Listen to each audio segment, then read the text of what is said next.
And thank you to Luna and Mostafa and Harsha for joining us for this discussion. So, one of the things that we that prompted this uh, event or the idea wanted to have this conversation with these people and with you all was that Spain not only is that what we're watching that's happening both in Canada and around the world, and especially I guess most in the most spectacular form in the US with the ramped up border um, violence is but then amidst that, suddenly a few weeks ago, Spain announced a regularization campaign, and there has been a long struggle um, in the Canadian context for regularization, and um, and then that was like abandoned by the Liberal government really recently before the change in government, and I'm sure people are aware of that struggle. But that is ongoing. But instead, what's happened is a much more ramped up border enforcement, deportation enforcement, both in Canada and of course, in the US, which is what we're mostly hearing about, but all over the world, really. So we wanted to have this discussion, and we wanted to talk to these people here who have all been involved in different ways with this struggle, and whose work touches on this global context. So I wanted to start with the first question that we have, which is and I'm going to we'll start with Harsha and then Mustafa and then Luna, and then we'll move to follow-up questions. But what are some of the movements and organizations, the past or the present, against border imperialism and for migrant worker justice that inspire you right now? Do you want to go, Harsha? Sure. I was hoping not to, but I got picked on. That's all good. Thank you all for being here. Thank you to Fernwood for organizing. And it's just such a pleasure and honor to share space with two brilliant authors and all of you. I'm here on the unceded, unsurrendered lands of the Musqueam, Tsleil-Waututh, and Squamish people. And I offer that not only as a token land acknowledgement, but to really ground ourselves in a conversation about borders is to ground ourselves in the ongoing reality of settler colonialism, because the entire idea of who is a migrant, who is on the move, is entirely constructed through empire. And so I think it's really important to even think about, the ways in which Indigenous peoples are continuously displaced from their homelands, from their nations, yet are not considered migrants, right? Because of the ways in which migrants are understood. In terms of the question of movements that inspire me, I mean, it is a rough time for me personally to feel inspired in the midst of multiple genocides. I know it is trite to say that we still find inspiration and move on. I don't particularly organize from a place of needing to find hope or inspiration, so I don't offer those kinds of platitudes. So I don't know about inspiring, but I will say I think struggles that are struggling right now are manyfold. Right now, in the immediate, I'm deeply inspired by struggles unfolding against Fortress Europe in many forms. In particular, in Tunisia right now, for example, the organizers of the Freedom Flotilla that are breaking the siege on Gaza or are attempting to break the siege on Gaza have been building very, very strong alliances with migrant justice movements across the Sahel region, in Tunisia, in Libya, and elsewhere. And I think that's incredibly inspiring to not only for movements to, make alliances with each other, but actually, what does it mean? The incredible power of being on the Mediterranean, which is a zone and a space of mass death since enslavement and beyond. And to rethink the waters in that way through a multiplicity of struggle, I think is incredibly inspiring. And then also just the very many movements of migrant workers all around the world, whether it's in Amazon warehouses or it's in South Korea where migrant workers are still on the front lines, or Even today, where migrant worker organizations in Lebanon have been running mutual aid while the Zionist enemy is bombing the south of Lebanon, and the ways in which they are evacuating and caring for domestic workers and migrant workers. Like all of those are examples of, I don't know about inspiration, but of struggle that I think we have much to learn from, and that I think show us the possibilities of a borderless world. Great, thanks. Mustafa? I mean, thank you, Fiona. Thank you, Fernwood, for organizing this and giving us a space to talk about these issues and to talk about and reflecting about, kind of what movements inspire us and kind of, thinking about our compass in terms of our organizing and how we're learning at this moment. And agree, with much of the examples that, or all the examples that Harsha had put forward, because a lot of those movements don't get also framed sometimes as even as those challenging the border, especially the global flotilla or the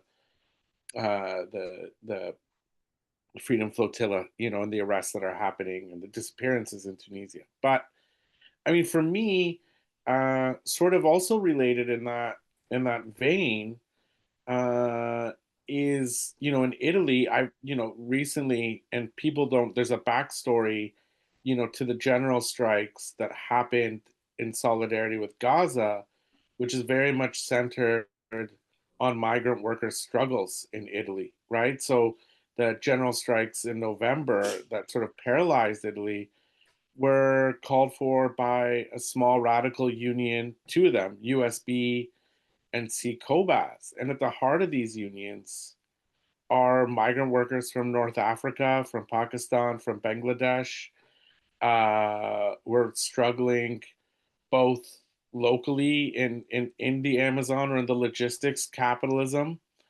Mohammed Arafat, one of the lead organizers, was passed out on one of the death ships between Egypt and Italy. And that was his journey, that was his trajectory, and was throttled into being one of the main organizers in COBAS and brought the Arab Spring to Italy, right? And it's these unions, these migrant unions, that have been playing a leading role in pushing the rest of the labor movement in Italy to take seriously the question of Gaza and Palestine. So I mean that to me is one of those struggles and those deep connections that can't be like we really have to center what are the possibilities here,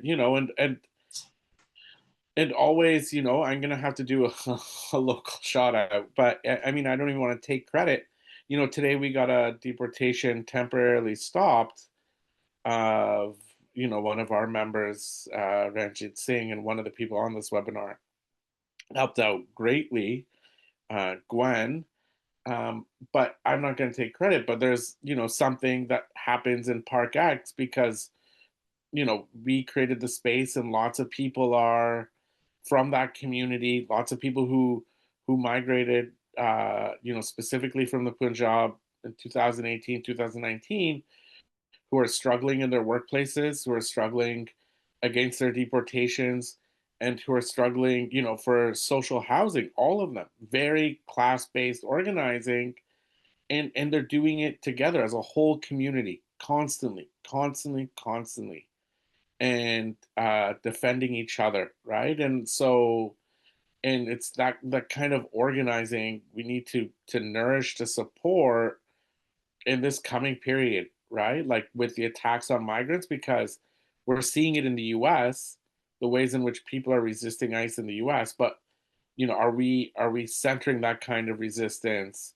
and organizing here? So we're lucky to be part of that story. But yeah, so that's another movement that really or organizing that's inspiring me, or has been over the last number of years. Yeah, that's great. And also, I'm wondering if you can clarify who for people who have not yet read your book, who COBAS is, and they're like what that union is. Oh, so CCOBAS is a radical union in Italy. Overwhelming majority of its members are migrants. They mostly focus on organizing precarious migrant workers in the logistics sector, but not only. Um, they've they've struggled, and they're anti-capitalist. They believe in confrontational tactics. They're quite democratic on an assembly model constantly, uh, and are worker led. They're very not bureaucratic, and they're but they've been quite effective. And yeah, so that's who C Cobas is, and Cobas means base in Italian. So Great, thanks. That's excellent, and hooray for today's victory. Um, very, very inspiring. Um, Luna, do you want to weigh in? Yeah, sure. And thank you so much for organizing this conversation. I think one important thing for me is to acknowledge, as Harsha said, in all the many ways in which all these struggles are connected, right? The back to land movement here in Canada, the freedom for Palestine movement, like there are so many interconnections, and I find inspiration and strength in that. I think we needed. I think that strength in these times of much darkness. I also, while doing research for the book and while writing the book, I also found a lot of inspiration in movements that occupy different spaces, that work at different levels, but that in general, what they have in common is a similar logic of decentralized action. These are movements that sometimes come together quite organically, and they don't have like visible leadership, that focus on anti-capitalism, mutual aid, direct action. And one thing that I like to is that often they challenge us to refuse the label migrant, and instead talk about workers, neighbors, or people, because I think the struggle starts there with refusing the labels that are given to us to divide us and to pit us against each other. One particular movement or group that I found very inspiring is the CGT in Spain that I worked with for my research, which is an anarcho-syndicalist union that takes on a very long tradition in Spanish anarchism of working within the institutions. They know they're not going to dismantle the master's house with the master's tools, but they hope to make some gains, incremental gains, and eventually be able to adopt other tactics. And what's very inspiring is that they do a lot of the things that Mostafa identified in terms of working as a traditional union to defend and improve the working conditions of its members, regardless of status, etc. But also they have unions in Europe are very different. They're across, they work across sectors and different industries and centers of work. And along these traditional union action, they also have another mandate, which is they have what they call the social branch, where they have a clear goal to change the world along the basis, along the lines of class struggle, mutual aid, solidarity, and border abolitionism. And I don't know if I would say that these things that looking for inspiration is a platitude, because for me, one thing that really inspires me is to see how this union and the people who work in this union, the older members of it, have became active during Franco's dictatorship, at a time when anarchists were actively hunted down and killed, executed by the government. So there's a lot to be learned, I think, from the ways in which they managed to survive and thrived over time.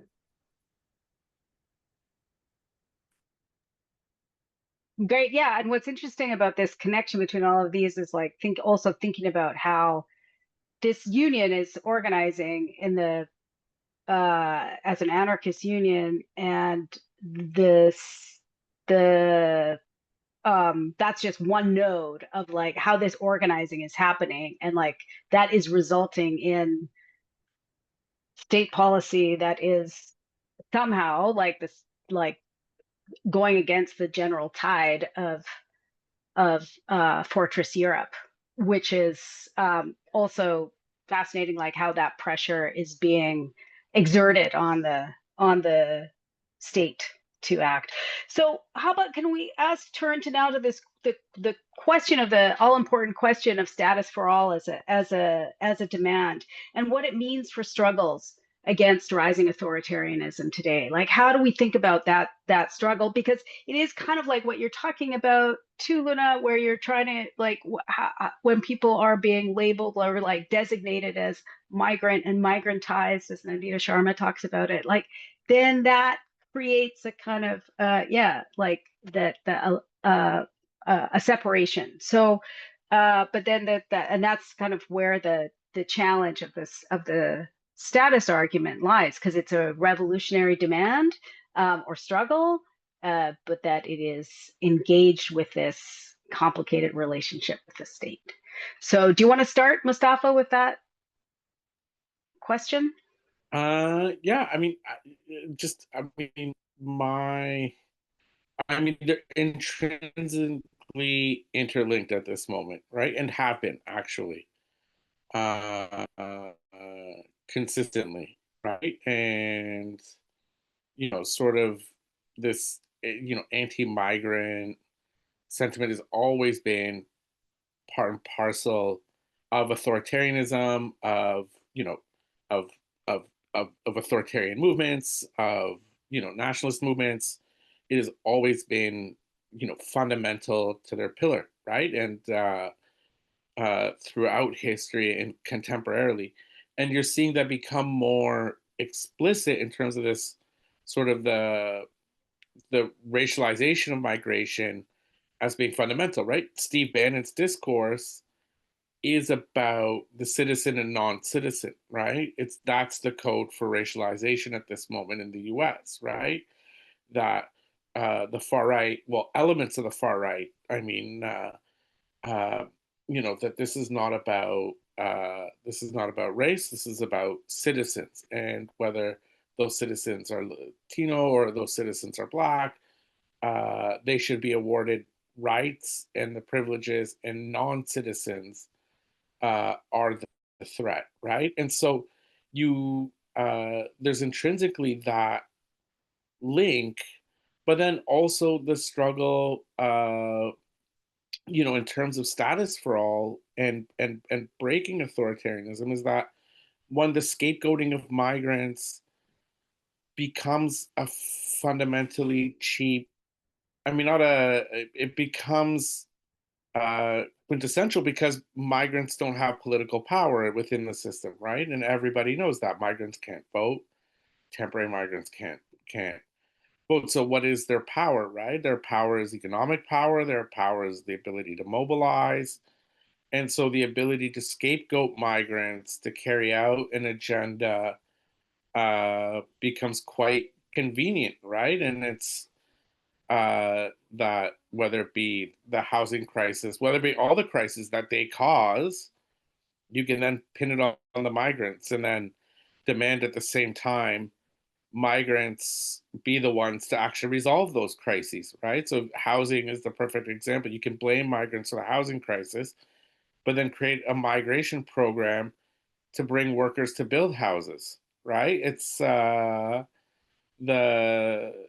irony, we see that in all sectors of our social reproduction, our care economy, our food systems, right? And so both are the responsibility, and migrants are expected to resolve those crises, right? And so and the question for status for all is becoming a threat and a challenge to authoritarianism, right? And this is what you're seeing play out in the US. More than here, right? At the moment where in the United States, it's the fact that people are coming out to defend their neighbors, their community members, and they don't see them no more as migrants, And it's really, they believed that they were going to pin this authoritarian agenda on this anti-migrant policies and rhetoric and state violence. But and you're not seeing the same discourse here. You're not seeing the same kind of popular outrage or resistance because the forms of violence are different, but the ways in which status for all, I mean, is fundamentally a threat to the authoritarian agenda is because if migrants have status, if migrants are equal, if migrants have the ability to organize, uh, you know, to organize in their communities, within their workplaces, if they were able to, that they would no longer become precarious and sort of in the shadows, that'd be a threat because it would be rebuilding our movements, right? It would be rebuilding our movements for actual power. And so in some ways, status for all is a threat, right? Because what they don't want is not a halt to migration, but on migration on whose terms, right? And I mean, Mark Miller's always quite open about this, right? It's that the former immigration minister, that migration could be like a tap that they can turn on and off, despite the consequences, despite the violence, despite uh, all of the damage to communities that come as a result of that. But again, you're seeing people resist that and saying, no, we are here. We're going to stay here. We're going to be treated as equals. And that's going to reverberate, right? And you see that in Europe, you see that in the US, and I think it will reverberate here, right? Where it's going to be a pillar of our social movements and sort of resistance to authoritarianism, to militarism, also because of the view of a broader and deeper view that took decades of work politically to do, the alliances around questions of migration and settler colonialism that Harsh talked about at the beginning, that took decades of work to build those links between those movements, but they're so integral and fundamental. So to me, the question of status for all is fundamental to any challenge to authoritarianism, right? Because authoritarianism is resting, is built on the idea of the repression of migration and the restriction of migration, not anti-migration, but the way it takes place. Creating a category, rightless, right? Thank you. Luna, do you want to weigh in on that? Sure. This is a huge question. I think I can see it in different ways, and beginning from the point of, like, my point of departure here is that the foundation of border violence and border logic is this capacity that we give the border, or that the border is given, to keep people in place. And this is something that Harsha Walia in her book, Harsha, has very effectively shown how borders keep people in place, either over there in spaces of exploitation and oppression, or if they manage to cross the border and they're forced into illegality, also kept in places of work and of residence and of life where they are still being exploited and oppressed because of the border, because it's a vision. So when I think about status for all, I feel like we can answer this question in two ways, in two times, or two different levels. One is these campaigns for regularization, and at the origin of this event today was the Spanish initiative for a blanket regularization of anybody who can prove 5 successive months of residence in Spain and who has no criminal record, and the residence prior to January 1st, 2026. And this is great. This campaign started, one of the leaders of this campaign was the first Black candidate for the presidency of Spain, Agustin Dur, who is a personal friend, and that is fantastic. You know, we're talking about 500,000 people, 500,000 people who will very likely obtain a stable status in the country in the next few months. And this is not the first or the second or even the third campaign of this kind in Spain. The last one, it was in 2005, and this is alongside a more rolling mechanism for regularization that is integrated in the Spanish immigration law that in 2025 allowed for the regularization of 376,000 people. So, you know, potentially, if we have the same number of regularizations through the rolling regularization method, along with the extraordinary regularization campaign, we could have more than 800,000 people obtaining status in the country. That is huge. This is great. It's a great win for the movement. Personally, I think it's a stopgap measure, a very good one. But in a way, all these regularization campaigns, what they always aim to do is to bring the counter down to zero. The problem is that without structural significant measures to prevent more people who are being brought or attracted to the country because there's a demand for their labor, a few months or years later, you find yourself in the same situation. So I think, to me, what status for all means is not a regularization. What status for all means for me is, at the very least, open borders, which is a system that we have had in the past and that has worked.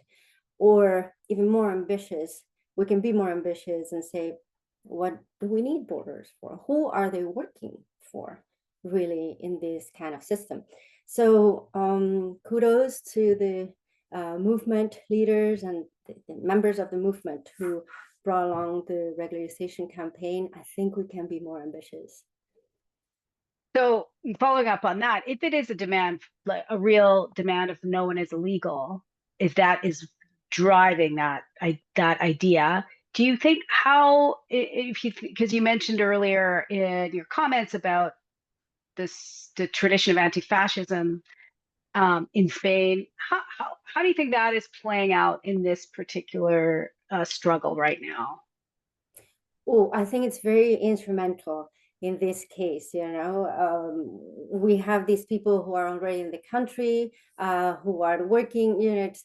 I think, well, I cannot, I think it's the same situation in other countries, you know, where you have a society who is very, very heavily divided. So yes, there's a strong tradition of anti-fascism in the country. I mean, the democracy, the current democracy is very, very young, but also the far right, the anti-immigrant far right, is making huge electoral gains.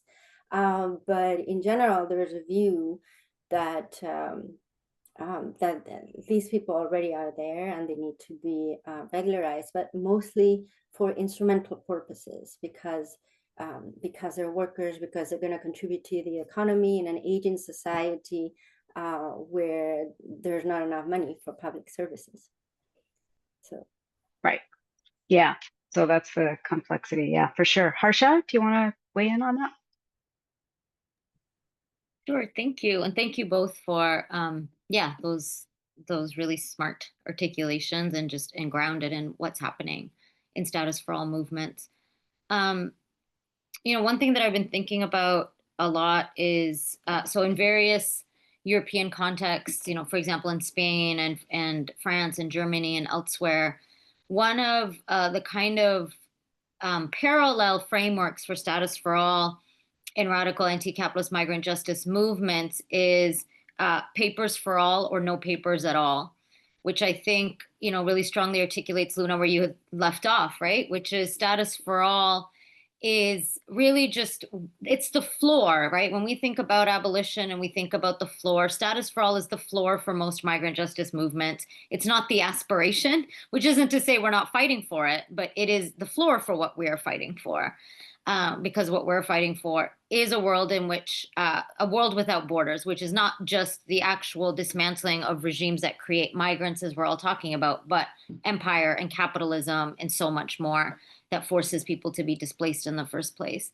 And so, you know, in the context of so-called Canada, you know, I think that is the movements that I've been part of, and Moose and many others on this call have been part of. I think, if I can say this in a collective voice, I think this is how we have imagined status for all, right? That it is the policy demand that makes the border obsolete. It is the thing that you can put forward in order to make the border obsolete, but it doesn't in any way, it is not separated from other parallel demands, you know, against empire, against racial capitalism, for workers to be able to build working class organizations, whether that's the right to unionize or independent unions and independent working class formations, for all of the other kind of social protections of the so-called welfare state, against organized abandonment and more. And so status for all, I think, is the ways in which, again, if we are to think about papers for all or no papers at all,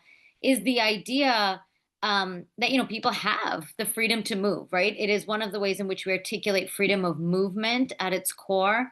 And, you know, really, as much as possible, status for all is, I think, also refusing the ways in which the state has continuously put, and the Canadian state and many other states, has continuously put conditions on regularization programs, right? Like, that was the origin for status for all in the Canadian context, because there was a number of regularization programs on the table. The one most specifically out of which kind of unified status for all demand and policy position emerged was around the regularization program in Montreal with the non-status Algerians, and the fight that they mounted really at a community grassroots level. And so status for all was also a pushback against state exclusions, of which, and Luna, you mentioned this in the Spain context, one of them, there's often ones that are like, I'd say the two main ones, if we could generalize, are often around residency, how long one has been here. Maybe three. Another one is employment and record of employment. And a third, and a big one, has always been criminal admissibility, right? People having no criminal records. And so you see how status for all is also a pushback against those kinds of exclusions, right? So it is both articulating a positive demand, but also fighting back against all of the different ways on the ground that the state would try to implement exclusions that pit people against each other. So status for all is not just a kind of theoretical exercise, right? It was a way to say, this is how so many different diverse communities can come together and avoid the kinds of divisions that the state is trying to implement and trying to create between us, right? Because then, of course, what happens is the people who are excluded are left to fight, right? And then they're more criminalized, more marginalized, and then, of course, less in number. And so for me, status for all is incredibly important. And I think the last thing that I'll say is just to echo, Moose and Luna already said it so wonderfully. I will just echo it because I think it is so important and it can't be overemphasized, which is that status for all is not limited to migrant justice organizing. It is, of course, rooted in migrant justice organizing, but in a time of escalating fascism, to say status for all is to refuse the ways in which fascism is continuously creating more and more categories of migrants. It is to refuse one of the pillars of fascism, which is anti-migrant xenophobia and criminalization of migrants. And status for all is to say that there are new ways in which we can relate to each other. That is not citizen and migrant, but that is me and my neighbors. That is me and, global humanity. That is all of us who share time and space on this planet and on this earth, who all have a right to be here. And so to me, status for all is also an evocation for a different kind of kinship that really is rooted in articulating belonging and relationship beyond the bounds of the state. And I think, that is just so incredibly important in a time of fascism, to be able to refuse that kind of othering. And, as they've already said, like the ways in which we see that all across the United States, right? To be able to articulate that I'm standing up for my neighbor. I will not call them anything but my neighbor. That is all that matters to me. Is such an incredibly powerful articulation of what Status for All is intended to evoke, right? Which is this idea that we are all in this together. And so I think Status for All is important for all of those reasons. Excellent. Yes. And that, I mean, that was what I was trying to get to earlier, which was how this language of solidarity has been, erupts from below, where people are using that language. Everyone is using the language of the neighbor. And then you see officials using it, like mayors or, other, which is like, that I thought was very interesting and important. So I want to open it up for questions if anybody wants to weigh in. I guess while people are maybe thinking about questions that they may have, because it would be great to hear what people in the room are thinking or curious about. But I have one more question, which is about the lessons that we can take from freedom of movement struggles that we're seeing erupt around the world today. And I mean, I know you've all touched on it in different ways, so we're trying to get to these questions, but from this sort of same question, I guess, from different angles, really focusing on like, what are the struggles? How do they connect? What can we take away? How do we participate? What can we do? What are the ways in which we can think of ourselves as, humans, as neighbors, as part of this struggle, when we're thinking about ourselves, about critiquing the dominant, not only just the dominant drift towards this fascist takeover. Well, a drift maybe is we're beyond a drift, we're in it, but how can we thinking about our daily lives and our activities and our relationships with one another and the struggles that we're involved with, how do we bring this analysis to that? Luna, do you want to start? I would like to give the floor to Mustafa, who didn't have a chance to talk before, if that's okay. Yeah, I mean, so in terms of, I mean, what lessons we can take from freedom struggles today is that I think one of the critical things is that we shouldn't be timid, right? And I don't think, and I think there's a lot of still, in different parts, it depends on always who your audience is, but like, in different sections of the left still that are very timid on this question of status for all, right? That there's just that, kind of anti-migrant xenophobia has become normalized, right? And it should be the opposite, should be normalized. That's what's taking place in the US. That's inspiring, right? The fact that, a union is going to go to school, it's going to be like, no ICE agents in here at all, right? The fact that those kinds of discussions are taking place at all, in all kinds of spaces. I don't think we're having those discussions here, right? We're passing Bill C-12,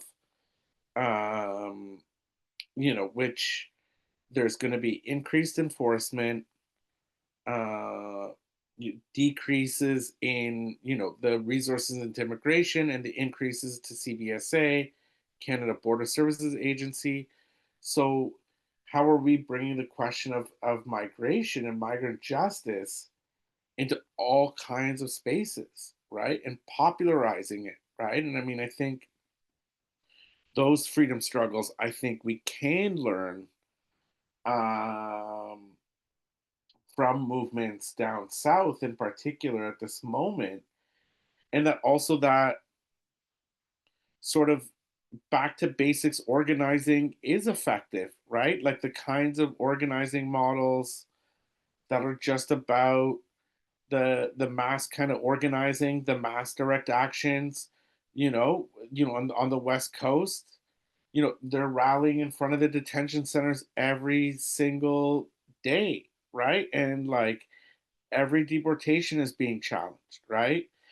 And so in places like Tacoma, right? And so in detention centers, in Tacoma, right? And so here, I think to me, what's kind of needed, what is desperately needed actually, is how do we build those kinds of mass struggles again, uh, and really challenge, and maybe there is going to be this uncomfortable period, right? But what we have to do is not, uh, we can't normalize Bill C-12, even if it passes. How are we going to resist it, right? How are we going to support communities in resisting it and stand in solidarity with communities to resist it, right? So I think those are the lessons that we learn. I mean, and the lessons, I mean, I always take away from direct migrant organizing, um, is that it's a sense, or what's critical, whether it be the grassroots kind of organizing of Palestinian refugees or Algerian refugees or Ghanaian refugees, or the people who took over, the Oplatz, was an occupation of a school in Berlin by refused asylum seekers, demanding also status, right? And is that there's a sense of building, solidarity and community, and collective, not just like leadership and agency, but also being, uh, you know, and constantly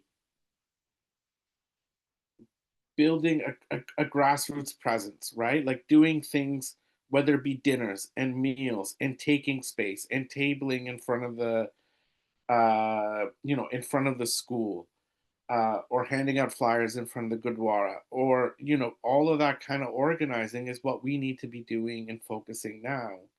And the lessons is that their demands, yes, it's about a global humanity, right? It's not just about their struggle, because they're not struggling for themselves, they're struggling for everyone, right? Like the leaders and the activists that come out of those struggles, they're never just fighting about themselves. They're talking about, uh they're constantly in solidarity with all other struggles, right? So to me, that's also the lessons learned from these freedom struggles, is that these people directly don't see their struggles compartmentalized. They see it as part of a bigger humanity, right? And of a bigger struggle. So I think that to me is also another lesson that we need to learn as movements and as organizers, uh, outside of those communities, right? Yes, excellent. Thank you. And you just proven today that it works, right? But it's also very labor intensive, as as we know, right? Like this is like requires exactly what you're saying, just a kind of constant attention to both the macro policy and the individual people being targeted and protecting, figuring out ways in which we can build these forms of mutuality, right? Harsha, do you want to say anything about that question? Sure. I mean, I would echo what Musa's already said. I think, yeah, the things that we need, as we know, like there's no easy way to get from where we are to where we want to be, other than organizing and struggle, which looks like many different things. I do very strongly believe that every single person has the skills and the ability to contribute to social movements. Like there is not anything that anyone can ever convince me of. Even if you're introverted and you're like, I hate talking to people, there's something we can all do. And so I think that's really important, because I think a lot of times one of the biggest barriers is the assumption that organizing comes with some particular kinds of skills. And I do think one of the unfortunate things about the nonprofit industrial complex is it, tells us that you have to be like a specialized expert, staffer, professional, trained, whatever. But you don't. And absolutely everybody can contribute to organizing, can learn the skills, can find places that work. So I would really emphasize that, because I think not just in migrant justice movements, but we are generally in a time where our collective liberation movements really need us all to feel that we are participants. We are not volunteers. We are not observers. We are agents who are participants in shaping a future and shaping the present. And that requires us to, really take some risks. And by risks, I don't always just mean, risks can mean action-related risk, but risks can also just mean doing the things that feel new, that might feel uncomfortable, that might feel unfamiliar, and really doing that in ways that, and seeking people out who've been doing this organizing to say, how can I contribute? Or also, if you're like, I can't contribute to this, to not hesitate to find ways to start other projects, right? Or find ways to contribute. So I really would emphasize the importance of being involved in movements and finding a place. And I think for those who are part of existing movements or spaces or groups, as Moose was saying, seeing how interconnected all struggles are to migrant justice organizing. So, if you are part of the Palestinian liberation movement, if you are part of climate justice organizing, if you are part of feminist and queer and trans liberation movements, those are all connected to migrant justice, right? So finding those spaces of connection and the ways in which those spaces and movements can overlap is a big part of organizing. And I would not, to not underestimate how important that is, because we're in an era of extreme, overt, vitriolic, daily anti-migrant racism, that pushing back in every sphere and every space is so important, right? Like, I live under a so-called left government under the NDP in BC, and they are fucking racists, right? They're also Zionists, but they are so racist. Every day in the newspaper, David fucking Eby is announcing making some kind of anti-migrant statement that, our social housing crisis is because of migrants. We can't, give more money to schools because migrants. Like, everything is because migrants, right? And we know this, but I would emphasize it's not just under right-wing governments, it's also under purportedly left-wing governments in Canada. And so pushing back in those spaces is equally important.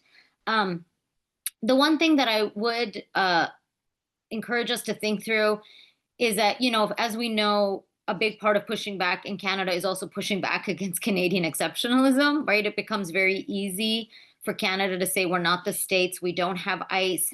And Carney, as we know, is building up this nation building project under the guise of, more resource extraction on Indigenous lands and also more migrant enforcement like C-12 and much more that Moose pointed to. And at the same time, one of the key kind of realities that we have to deal with as organizers in this nation state is that Canada is different than the US and is different than Europe because, for example, we don't have a land or maritime border with the periphery, right? Like, there is not as much ungovernable, unregulated migration that allows for people to organize in different ways. So the kinds of organizing we see in the US that's migrant-led, the kind of organizing we see across particularly, Southern Europe, looks different because the flows of migration are necessarily different. And so I think it also becomes very important to adapt to the realities of what Canada is and how perfectly Canada has managed migration. That makes it that much harder to organize in the Canadian state, not because migrants are apathetic, but because Canada has perfected the system. That means that it is so much harder. But, people are continuing to organize. And I will just end by saying that if people are not already following, there are many, many migrant organizers. We've mentioned many of them, but I would be remiss to not mention in particular a lot of the organizing happening in Ontario right now, especially with Punjabi students and international students and workers who are really building a mass struggle across Brampton, across Mississauga, and in Toronto under a number of formations. And to, really look at that as one of the many examples of incredible organizing happening. Yeah, and I guess it's like a time also to think about how do we defeat the Safe Third Country Agreement and these forms that have created this, that are, the kind of post 9/11 fortress context that people don't even know about now, right? That they're, because it's not the part of the discussion around what exactly you're talking about. And as Mostafa talks about and documents in his book, I mean, Trump is celebrating Canada's, in 2016 or in that era, in that period of his presidency, celebrating Canada's immigration policy as like something to emulate. So that questioning this exceptionalism, I think, is key. Does anybody have any questions before? Because I realize we're very close. Would anybody like to field a question to our speakers?